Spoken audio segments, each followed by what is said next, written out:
Minnesota's first Somali-American legislator, Representative Ilhan Omar, visited VOA studios to discuss the current debate on immigration and efforts to combat a Measles outbreak within the Somali community in Minnesota, along with the challenge of young Somalis in our state who may be at risk of radicalization. VOA's Salem Solomon has more.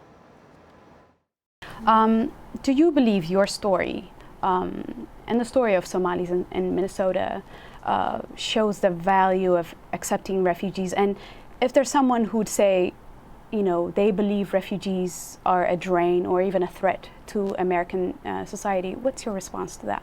Yeah.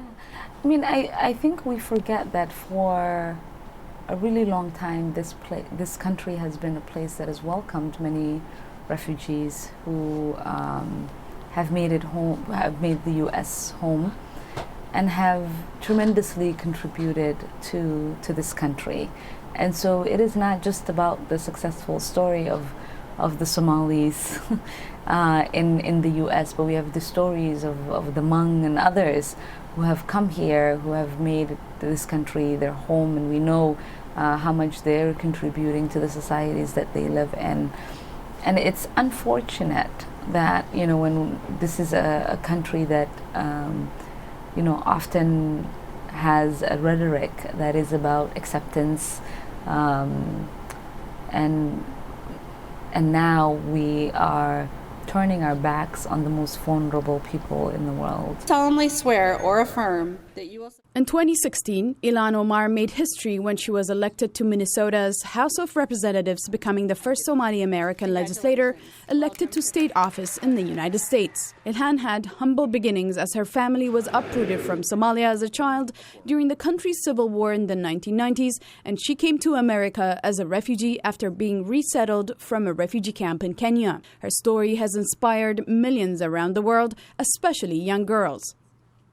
One of Omar's challenges since taking office has been responding to a measles outbreak in the Somali community. Dozens of Somali children have contracted the disease, many of whom were never vaccinated due to false rumors about the adverse effects of vaccines. And so I sought after funding for that, and we secured $5 million in this year's budget to make sure that we are able to do some outreach and education in regards to measles and other infectious diseases. Omar has also worked to reach out to young Somalis who may be at risk of radicalization.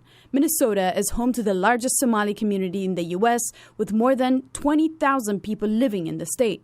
The Federal Bureau of Investigation said about a dozen Somalis have joined militant groups in Syria in recent years, and about 22 men have been lured to join al-Shabaab in Somalia, dating back to 2007. We know that a lot of these young people feel pretty angry and upset about something, and avenues don't exist for them to have a discussion about what's happening with them. They don't feel like there is a process for them to do so, and so and that isolation and that powerlessness that makes them vulnerable to being radicalized, I think goes away. And so for me, it's making sure that people understand that they have a lot more tools in their toolbox.